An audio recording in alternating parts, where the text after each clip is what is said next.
are you? And welcome. This is your first time here. It's my first time.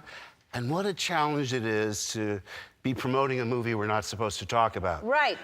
It really is, because you really aren't allowed to talk about it. The burden of keeping the secrets. Yeah. It's for years, terrible. right? Because oh when did you gosh. finish it? How long ago? A year ago summer.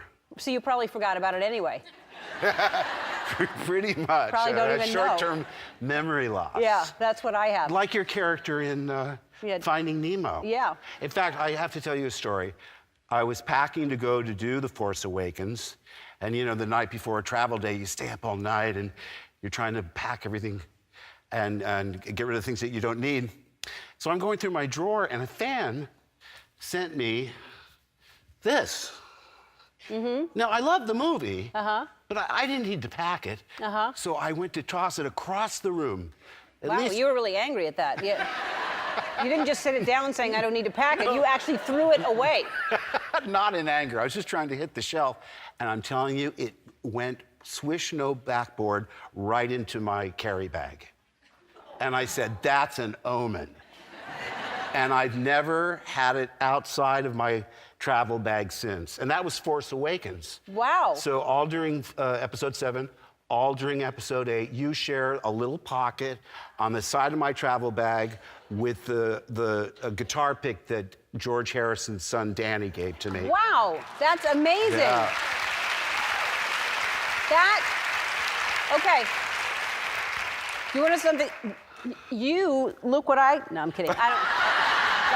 What if I had like a Mark Hamill thing? That would be spooky. That would be really spooky. That would be All right, spooky. so speaking of The Force Awakens, that was the last one.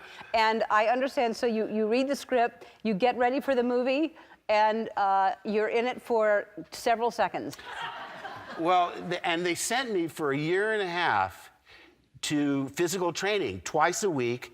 I thought, with all that preparation, I'm going to do something really physical. I mean, aside from rotating and removing a hood. So I was reading this thing, and everybody's talking about me. Actors love in stories where they're talking about your character.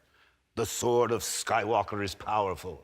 We must rid the galaxy of Skywalkers. Everybody's talking about me. And I'm reading. I tell you, if you've seen the movie, I don't want to spoil it, but I thought when the lightsaber jiggles in the snow and flies, I said, oh boy, baby, here I am. And it goes to Rey. I said, she didn't even finish her training. Yeah.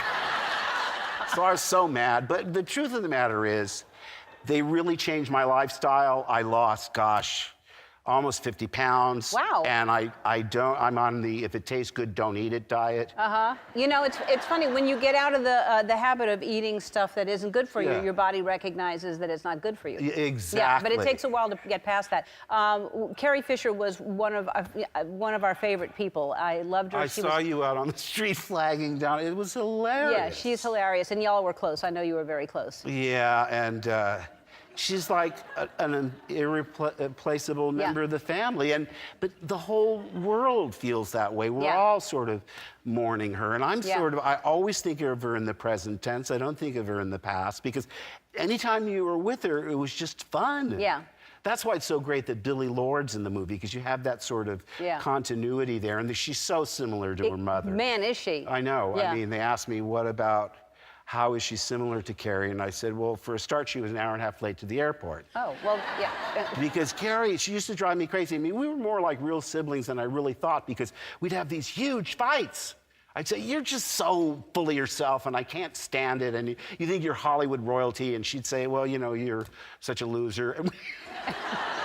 Whatever. So we had these big fights, and you wouldn't see each other for months or even years, and then you'd see each other again and remind yourself how much fun it was to be together, because not only could she make me laugh, but I could make her laugh. Yeah. And that was our goal. Yeah. I mean, she was like a latter-day Auntie Mame. Yeah. She just looked at every day and tried to maximize as much fun as she could have in any given situation.